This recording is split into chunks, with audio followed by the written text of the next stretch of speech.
संसदेच्या अर्थसंकल्पीय अधिवेशनामध्ये आज अभूतपूर्व गोंधळ पाहायला मिळाला।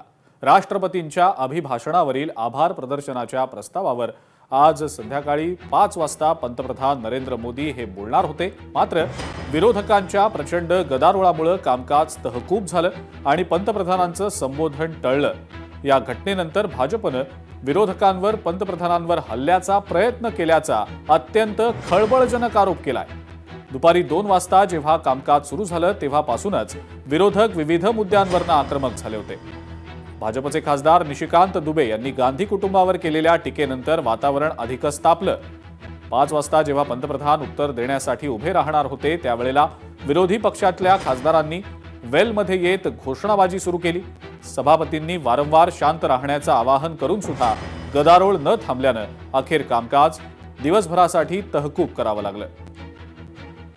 सत्ता पक्ष की तरफ और प्री प्लान्ड महिलाओं को आगे रख के विपक्ष ने ये कुकृत्य किया और वो पूरी तरह से था लड़ाई मार झगड़े की।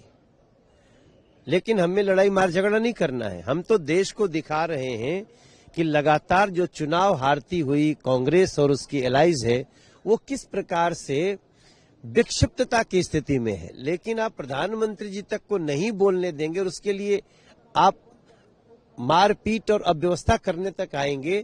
ये देश देख रहा है और देश इसका जवाब कांग्रेस और उसके एलाइज से मांगेगा। अजित पवार विमान अपघात दुर्घटना प्रकरणामध्ये आता ब्लॅक बॉक्स मधली माहिती बाहेर येण्यास वेळ लागणार असल्याची माहिती सूत्रांकडून मिळतेय। 2 दिवसात ब्लॅक बॉक्स मधला डेटा डाउनलोड करायला सुरुवात होईल आणि त्यानंतर डीजीसीए या संदर्भातली माहिती घोषित करेल अशी माहिती लोकशाही मराठीला सूत्रांकडून मिळालेली आहे। अधिक माहिती या संदर्भातली आपण जाणून घेणार आहोत। अमोल धर्माधिकारी आपले प्रतिनिधी या संदर्भातली अधिक माहिती आपल्याला देत आहेत। अमोल, या सगळ्यामध्ये ब्लॅक बॉक्स मधला डेटा समोर यायला काही वेळ लागणार असल्याचं समजतंय, काय नेमकी माहिती आहे?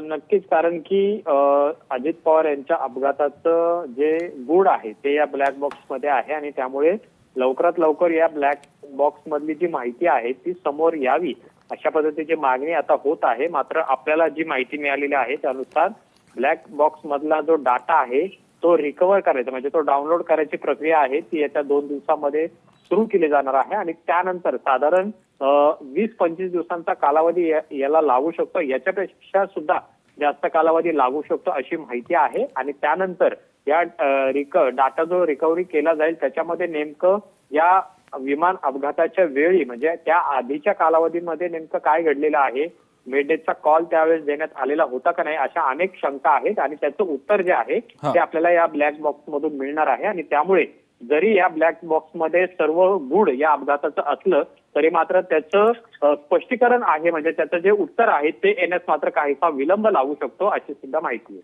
ठीक आहे अमोल, धन्यवाद, सविस्तर माहिती दिली त्याबद्दल। गेल्या काही दिवसांपासून दोन्ही राष्ट्रवादी काँग्रेस पक्षांच्या विलीनीकरणाबाबतच्या चर्चांना मोठं उधाण आलेलं आहे। याबाबत अनेक दावे प्रतिदावे देखील होत आहेत। अशातच स्वतः शरद पवारांनी पत्रकार परिषद घेत आपली भूमिका मांडलेली आहे। जयंत पाटील आणि अजित पवार हे विलीनीकरणासंदर्भात चर्चा करत होते। या सगळ्या चर्चेमध्ये देवेंद्र फडणवीस हे कुठेच नव्हते। मग राष्ट्रवादी काँग्रेस पक्षांच्या विलीनीकरणासंदर्भात मुख्यमंत्री देवेंद्र फडणवीसांना बोलण्याचा अधिकारच काय आहे असा सवाल शरद पवारांनी आता उपस्थित केलाय।